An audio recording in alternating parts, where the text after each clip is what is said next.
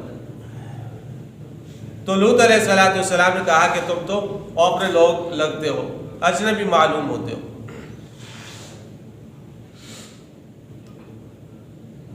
تو لوط علیہ السلام نے ہر ممکن دفاع کیا اپنی قوم کے سامنے, اپنی قوم کے سامنے دفاع کیا, بلکہ لوط علیہ السلام کو بہت زیادہ تشویش تھی اپنی قوم کے اخلاق کے بارے میں, کیونکہ یہ اخلاقی لحاظ سے تو بالکل پست ہو چکے تھے اور اخلاق ان کے بالکل گر چکے تھے.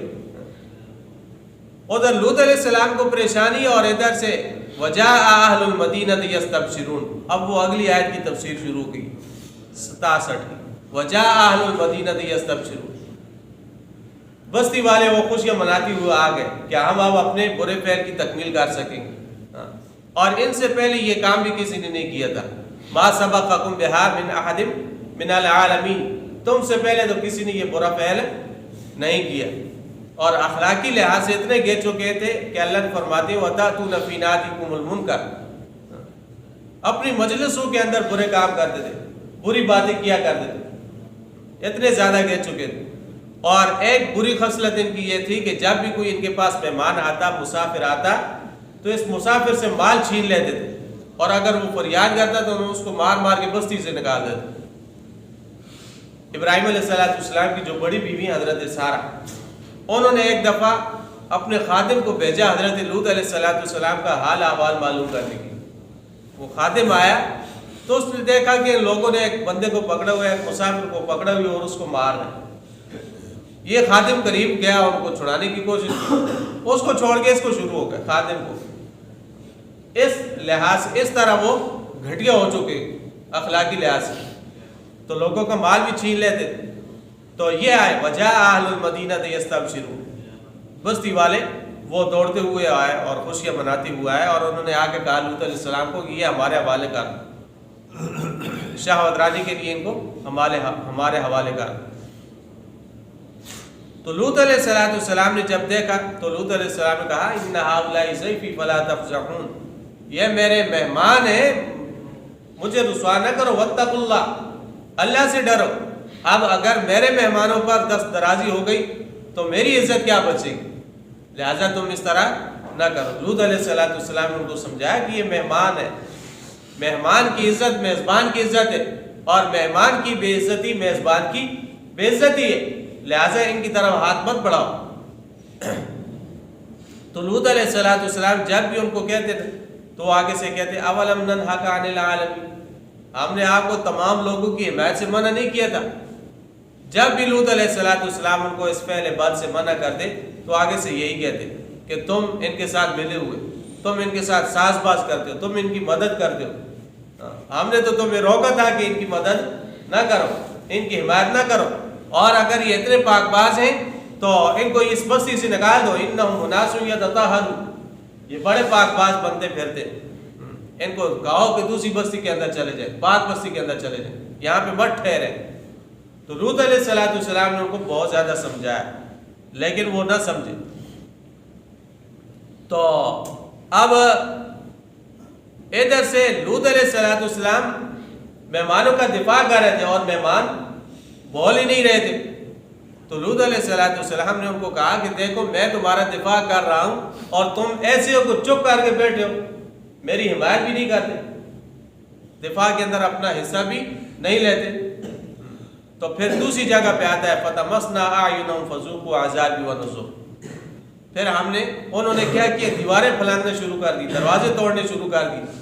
تو پھر فرمایا فَتَمَسْنَا أَعْيُنَهُمْ فَذُوقُوا عَذَابِي وَنُذُرِ. ہم نے ان کی آنکھوں کو مٹا دیا اور آنکھوں کو مٹا دیا اور کہا ان کو فَذُوقُوا عَذَابِي, میرے عذاب کا مزہ اور میرے ڈرانے کا مزہ اب جب. تو یہ 10 فرشتے تھے, ان میں جبرائیل اور میکائیل بھی تھے.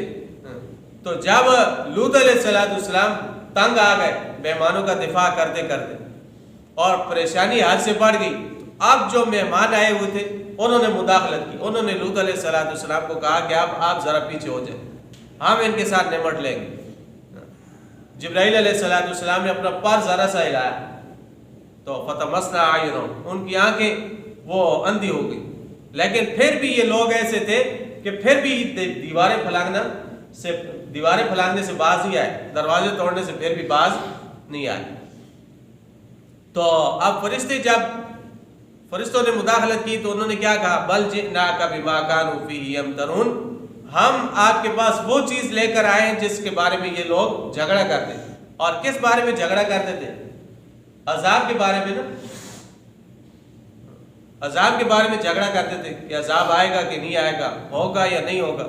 تو فرمایا بما كانوا فيه يمترون, اب ہم وہ عذاب لے آئے ہیں. وَأَتَيْنَاكَ بِالْحَقِّ, ہم حق کے ساتھ آپ کے پاس آئے ہیں, سچے آئے ہیں. وَإِنَّا لَصَادِقُونَ, اور ہم سچے ہیں. اب ہم ان کو صفحہ ہستی سے مٹا دیں گے. اب قوم کی عذاب کا وقت قریب آ رہا تھا تو فرشتوں نے لوط علیہ السلام کو کہا فَأَسْرِ بِأَهْلِكَ بِقِطْعٍ مِّنَ اللَّيْلِ, آپ اپنے گھر والوں کو رات کے ایک حصے بھی لے کر نکل جائیں, جو گھر والے آپ کے ان کو لے کر نکل جائیں. وَاتَّبِعْ أَدْبَارَهُمْ, اور آپ ان کے پیچھے پیچھے رہیں. آپ نے خیال یہ کرنا ہے کہ وَلَا يَلْتَفِتْ مِنْكُمْ أَحَدٌ, کوئی ان میں سے ایک بھی پیچھے مڑ کے نہ دے. وَامْضُوا حَيْثُ تُؤْمَرُونَ, اور چلے جاؤ جہاں پہ تمہیں حکم دیا جائے. لوط علیہ السلام صدوم بستی سے نکلے, پھر آگے کہاں گئے تو اس کی کوئی زیادہ تفصیل موجود نہیں ہے. البتہ اتنی بات ملتی ہے کہ بحر میت کے جنوب کی طرف کوئی بستی تھی, وہاں پہ جانے کا ان کو حکم ہوا تھا. تو لوط علیہ السلام اپنے گھر والوں کو لے کر اس طرف چلے. اب حکم کیا تھا, وَلَا يَلْتَفِتْ مِنْكُمْ أَحَدٌ, کوئی بھی تم میں سے پیچھے مڑ کے نہ دیکھے. اب سارے جا رہے اور لوط علیہ السلام سب سے پیچھے. اب کسی نے پیچھے مڑ کے نہیں دیکھا سوائے حضرت لوط کی بیوی نے جو ہی پیچھے مڑ کے دیکھا تو کہتے ہیں کہ اس کو وہیں پہ پتھر بنا دیا گیا. اور بعض کہتے ہیں کہ یہ روایت قابل اعتماد نہیں ہے, بلکہ لوط علیہ السلام جب اپنے گھر والوں کو لے کے نکلے تھے تو بیوی ساتھ نکلی ہی نہیں تھی, بیوی وہیں پہ رہ گئی تھی. اِنَّهَا لَمِنَ الْغَابِرِينَ, کہ وہ پیچھے رہنے والوں میں ہوں. تو فرمایا وَقَضَيْنَا إِلَيْهِ ذَلِكَ الْأَمْرِ, ہم نے اس کی طرف فیصلہ کر دیا اس کام کا, أَنَّ دَابِرَ هَؤُلَاءِ, کہ ان لوگوں کی جڑ کاٹ دی جائے گی, مُصْبِحِينَ, اس حال میں کہ یہ صبح میں ہوں گے, یعنی رات کو سوئے ہوں گے, صبح کو جب اٹھیں گے تو یہ ہلاک ہو چکے ہوں گے. مُصْبِحِينَ, رات کے وقت لوط علیہ السلام بستی سے نکلے اور پیچھے سے جو ہے ان کے اوپر اللہ کا عذاب آ گیا, اور صبح انہوں نے جب کی تو وہ عذاب کی صورت میں تھی. اللہ جل شانہ ہمیں شریعت کا علم اور عمل نصیب. وَلَقَدْ يَسَّرْنَا الْقُرْآنَ لِلذِّكْرِ فَهَلْ مِن مُّدَّكِرٍ